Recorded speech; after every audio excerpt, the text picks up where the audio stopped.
So,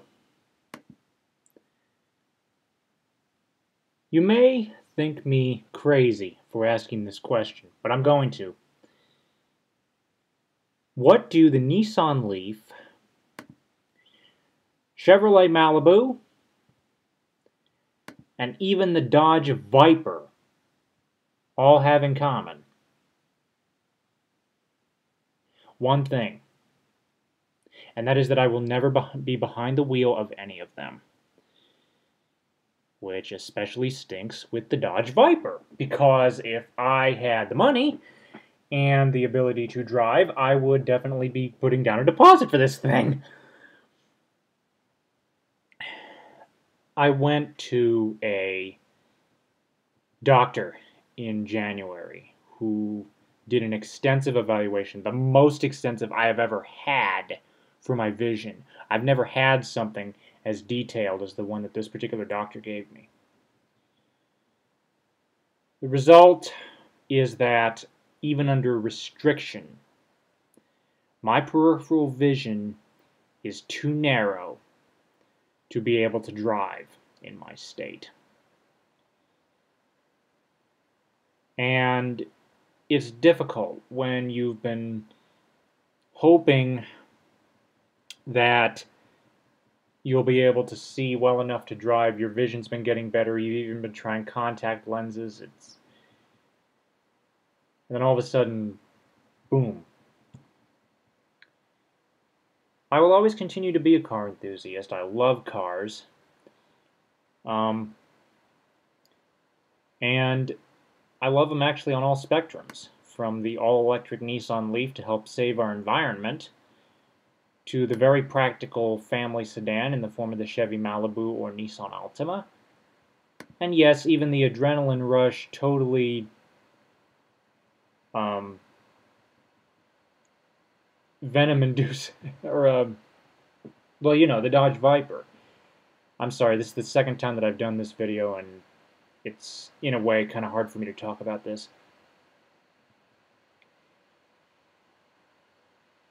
Well, let's put the ball in your court. How would you feel if one day you woke up and you weren't able to drive? And you've been able to drive all of your life?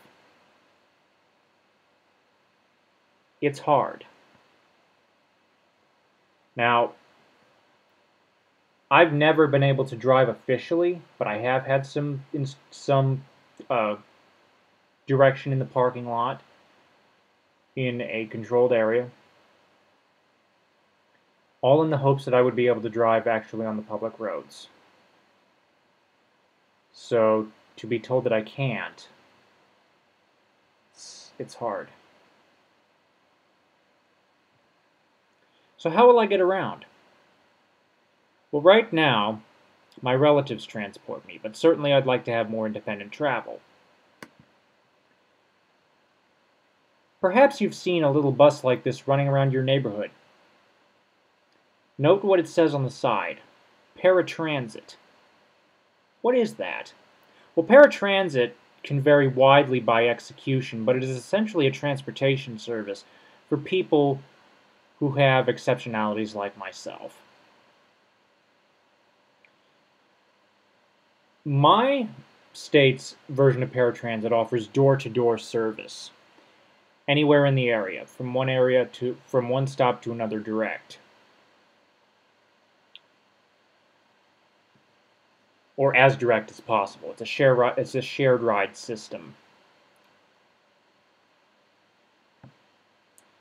What qualifies me to be on ParaTransit? First and foremost, this is the big one. I cannot, nor will I ever, be able to drive. My peripheral vision is too narrow. My glare sensitivity is severe. There have been days when I would go outside and it would take my eyes a good minute or two to get used to the bright light.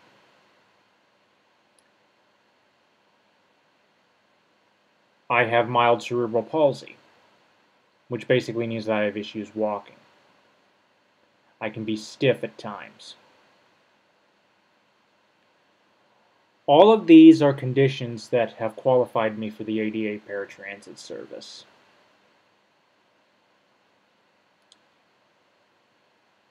If you live in a big city, Chicago, New York, Los Angeles, more than likely you've seen these little buses running around.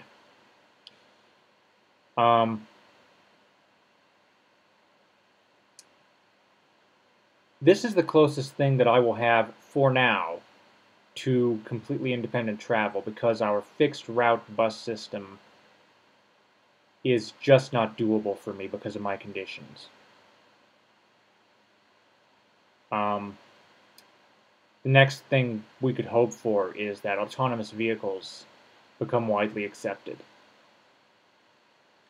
And for those of you who have been able to drive, you might be like, oh my gosh, I can't, I don't want to give up my ability to drive. Put yourself in my shoes. Put yourself in the shoes of somebody who's never been able to drive, has been hoping to be able to drive, and has been told that they will never be able to drive. So past, present, and future tense. What would you do? Now, I have applied for ADA ParaTransit service, and I got my acceptance letters today. So I'm officially on the system. I am very happy to be on the system. It's definitely a step in the right direction for independent travel for me. However, that doesn't change the fact that I will always be a car enthusiast. I will always love cars. Again, from all spectrums. I mean, the all-electric environment-saving to the completely adrenaline-pumping rush of a V8 from a Dodge Viper or Ford Mustang, But to never be able to be behind the wheel of one without... I suppose I could if I were in, say, an empty parking lot with an experienced driver by my side. But in terms of being able to drive on a public road, that is never going to happen, and it's hard. What's your take on this? I just figured I'd catch you guys up, especially for those of you who have been telling that I've been hoping to be able to drive, and I know many of you may have been waiting the results on that.